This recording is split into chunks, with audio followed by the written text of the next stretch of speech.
loud, let you see copy. Beef copy, ox cutters make your cheek choppy. Cherry cocoa bean, I drip till your teeth sloppy. Hustlers become connects when they meet Poppy.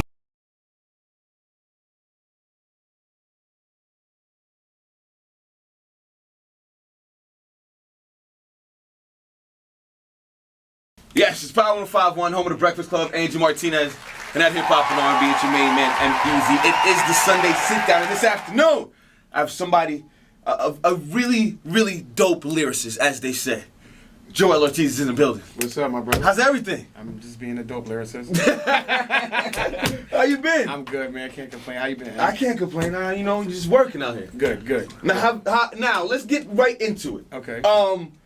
The Human album. Okay. Talk to me about this situation. Man, fantastic piece of work. Somebody said it was one of the top 5 best albums of the year. Wow, whoever said that, thank you, man. I really appreciate it. Yeah, first album I locked in with one producer for the entire album. Shout out to my brother Illmind. He produced the entire album. And we had no clue that it was actually going to even be an album. I had finished up my House Slippers tour, which is my previous album, and I just wanted to get back in the studio, not for necessarily any other reason than just to create music. I was, you know when you catch that zone, you want to stay in there. So I had told Illmind, because he produced on House Slippers, I told him when I got back, I would hit him up and, we'd kick it and vibe and see what we come up with. So I hit him, and he was like, yo, I'm in the studio now, come through. So I went through, we kicked it. We had a bite to eat, just friend stuff, like that's the homie. And then we went back up to the room, and he played some stuff, and I was feeling one of them. I recorded a record, and on the way out of the studio, I was just like, "What you doing tomorrow?" He said, "I'll be here," and I said, "I'm gonna come back through," and we basically did that 11 times and gave y'all Human. Dope. So would you categorize it as a what's the word I'm looking for? I forget. I lost the word. It's all good. I will say this though. A concept album. That's the word I'm looking for. I don't know if it's a concept album because we didn't know it was an album, right? So we were just recording and vibing. It was only till we got to about the 6th record and we were just like, so what is this?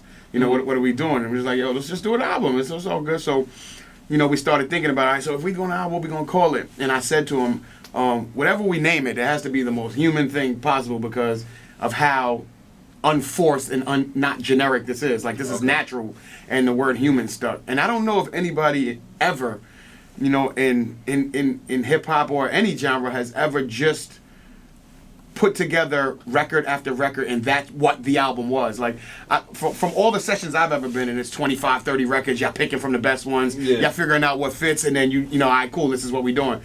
Every record we recorded made Human, except one joint. One joint didn't make Human, but it's for other reasons. We wanted to hold tight to that one. Okay. But I don't think anybody's ever done that. And it was just like me and him were big on catching the moment. Yo, we in a moment, we in a pocket, let's get it done. So who's featured on the album with you?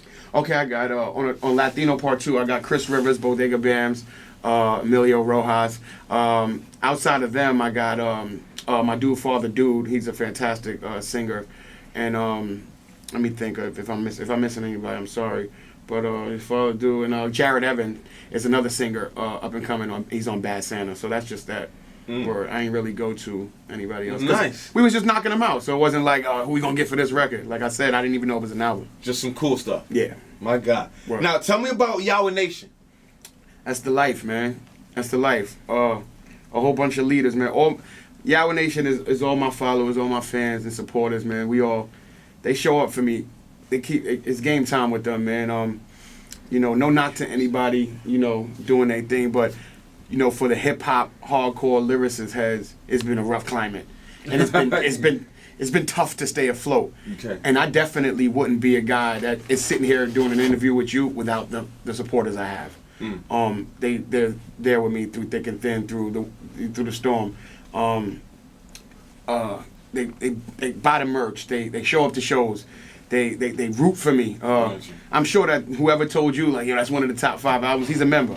He or she is a member on the low. It's just a family, man, and it consists of my fans and supporters, bro. So what's your relationship with Slaughterhouse now still?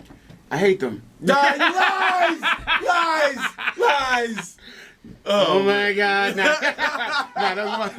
Those are my dudes, man. Joe just put out an album, All Love Lost. Yes. So we supporting that. We getting behind that, making sure that get the love. We just finally the mixing is done. Just Blaze finished mixing the album.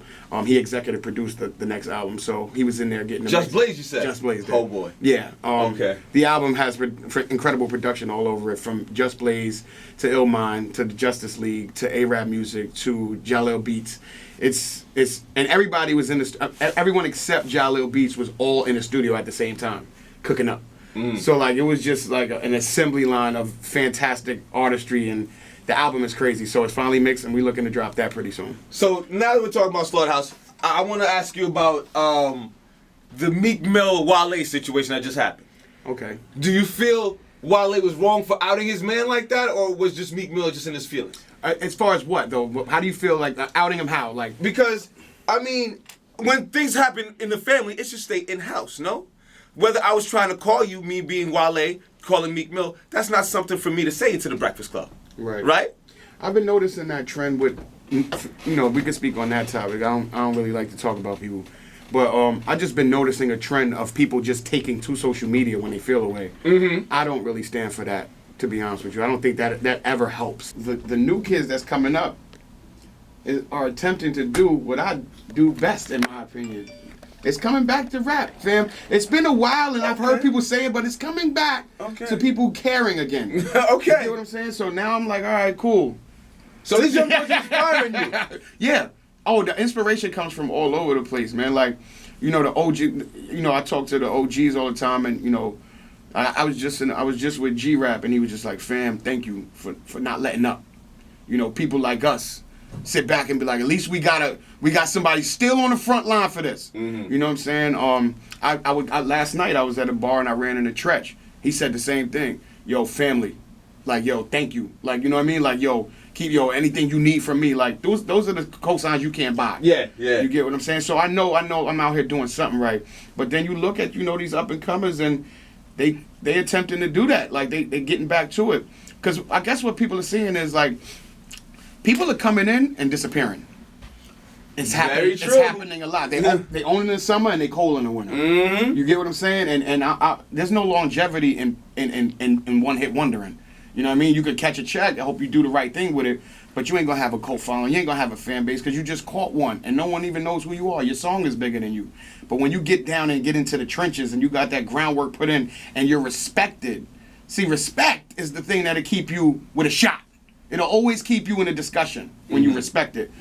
And a lot of these people that are coming in, you know, they fly by night because they don't have any respect. They haven't built that. Whew, Joell Ortiz dropping jewels for you, fam. Yeah. It's the Sunday Sit Down. It's your main man, EmEz, Joell Ortiz in the building. I appreciate you for coming through again. Man. Thank you for having me, man. I'll come through anytime, bro. Let them know the Instagram, the Twitters, and all that good stuff. At Joell Ortiz, JoellOrtiz. That's the same for Twitter and Instagram. Man, you could look me up on YouTube. You can find a whole bunch of stuff. I would say the website, but I'm revamping it. Okay. Because I got a bunch of things that are about to announce. I wish I could announce it here, but they're not finalized.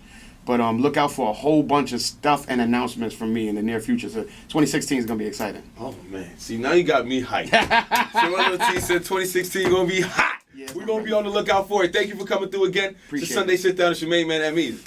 Another example of how easy does it.